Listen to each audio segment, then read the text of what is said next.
Welcome to My Basement Sessions, where we feature Michigan music and the people that make it happen. Today, I have a couple that uses their musical gifts for a higher power. This episode is brought to you by Chatting Local, where you can share your knowledge and expertise to current and potential customers. Go to chattinglocal.com for more information. I'd like to welcome Laurie and Rick Boyd to the show today. Thank you for driving all this way. You guys are from? We're from Paw Paw, Michigan. The town's so nice they named it twice. You've used that one before. Several people have used that one. It tends to roll around. Let's dive right into it. I mentioned that you are doing something for a higher power. Can you explain that? Absolutely. We feel called by God, and when I say God, I mean Jesus Christ, the Lord and Savior of our life. And we felt the call to ministry and music ministry probably about 20 years ago, and He seems to have given me a gift to compose. And so I've been a songwriter for about 20 years, and we've taken this opportunity to really do something with the craft that He's put in our hands, and to actually take that risk and really launch it out there and see how He would use that in different church settings and in video and YouTube and things like that. Let's go way back. How did you first get into music? I was given not a choice, but a mandate that I would be taking piano lessons when I was 7 years old. And it seemed to be a talent, and I accelerated very well in piano lessons, and I seemed to be going faster than my peers and things like that. And then I find out that I come from a very musically gifted family. My uncle's a former band director, and so just a very musical family. And there was just such a talent, and I found such a rest and a peace playing music, and it seemed that the audiences appreciated whatever I was playing, and I was drawn to some really obscure composers like Bartók and Debussy, and people that, it's not the standard Beethoven, Mozart, but the ones that seem to have like a really interesting angle with their sound. Okay. And so I was known for getting in trouble with my classical music teacher because I would add my own dynamics and I would tell a different story with maybe what was written. And so it seems like music for me is an avenue for telling a story, for getting a message across and letting the truth be known. Well, I don't want to leave this guy out. You came into the picture. This is Rick, your husband. Yes. You're a percussionist, drummer? Yeah, I play the djembe. Okay. Djembe, yeah. I'm better at just tapping on things like that. That's how I keep my rhythm. So. Okay. And the two of you have this ministry together called? Dwelling Place Ministries International. And it started out as just us being music and worship leaders, being open to do itinerant worship leading. But then Door of Hope Band came along, and I felt like that was really more of a specific assignment to really hone in on the stuff that we were composing. Because as a worship leader, you go in and your job is to lead, and your job is to help people come into the presence of God. And so for that to work, you actually need to be sure that there are things that resonate with them. Mm-hmm. And that's really hard to do when you have new material. So they have to be prepared ahead of time that, hey, this is new. And so it seemed that out of the ministry of Dwelling Place, that Door of Hope Band became a necessity, and we started walking that out in 2017. That's exciting. And you talked about composing. Mm-hmm. You talked about you started early on the piano, mm-hmm. found that you had a gift. When did you first figure out that you could write and compose? By accident, I feel. And I almost think it was somewhat of a dare or a challenge. I think somebody told me that, no, you can't do it. And so that's for me an invitation to prove them wrong. Okay. And so my earliest recollection of writing a song was when I was 19 years old, and I wanted to see, can I write a song that gets in your head? No, I have to correct myself. I was 17, and somebody dared me to write a country song. Okay. And So did they get their house back and the wife come home and all that? nobody got anything back. Okay. As is typical of the time in the 90s, it was all about things leaving and going away. Right. And so it was really interesting. It just fell into place, and the story was that somebody said something about sandals in the snow, and I said, that would make a really good country western song. And they're like, yeah, well then why don't you write it? Okay. And so I did. And if I could find that, I'm pretty sure it would be the next Nashville hit. All right. Well, of course. We're going to feature one of your songs today, No More Running. Yeah. I listened to it. Mm-hmm. I got a feeling I know where you came from on this song, but tell me, how did this song come about, and what was your thought process behind No More Running?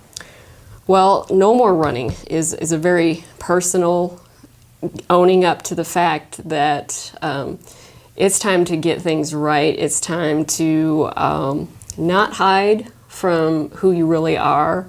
And I was really coming, theologically speaking, from the prodigal son angle.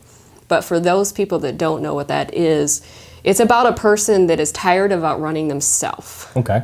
And they're tired of, because a lot of people are running from things, and they think they're external things. But I find that most of us are running from internal things, and you cannot outrun yourself. And so when that song came forth, it was me surrendering, saying, all right, I am done running because I can't outrun myself, and I need to run to the one that knows what's all about. Okay. Let's listen to that, and when we come back after the song, let's talk a little bit more about the band and how that happened. So let's listen to the song, No More Running.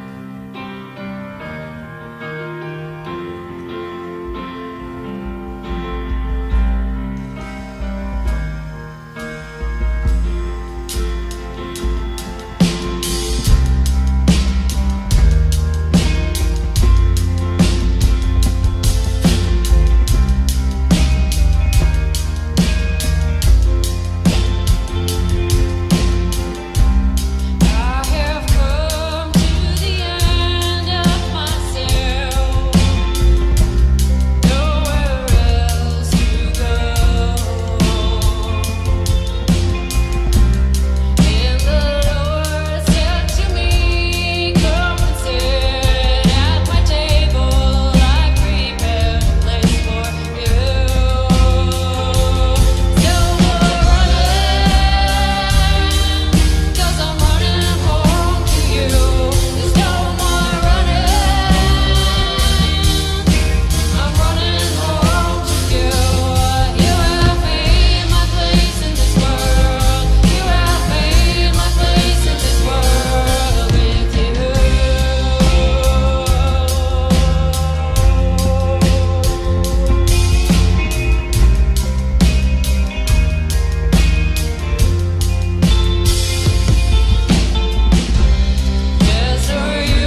Let's talk about the band. Okay. Because there's a story behind how that band came together.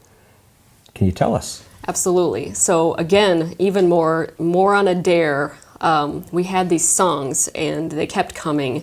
And it was we were wrestling back and forth with, the voices that say you can't and the voices that say, just give it up.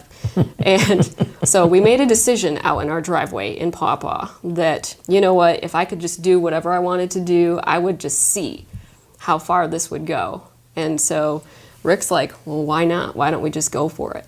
And so from that moment on, we just went for it. We went and talked to some people at Guitar Center, hooked ourselves up with a producer, and then we pulled on our relationships with other worship leaders in the area because we'd all been coming together and doing some jam sessions and things like that. So we pulled from our relationships and said, hey, this is what we feel like we're doing here. Are you on board? And so the band that you see is a collective of worship leaders in quite the scope. Is probably Southwest Michigan. There's a Battle Creek. There was one from Galeen. There's one from who leads worship in St. Joe. It's just Southwest Michigan came together and made that sound. And so it just all fell into place. And we were excited because there was opportunity for us to continue together as a collective if, doors opened.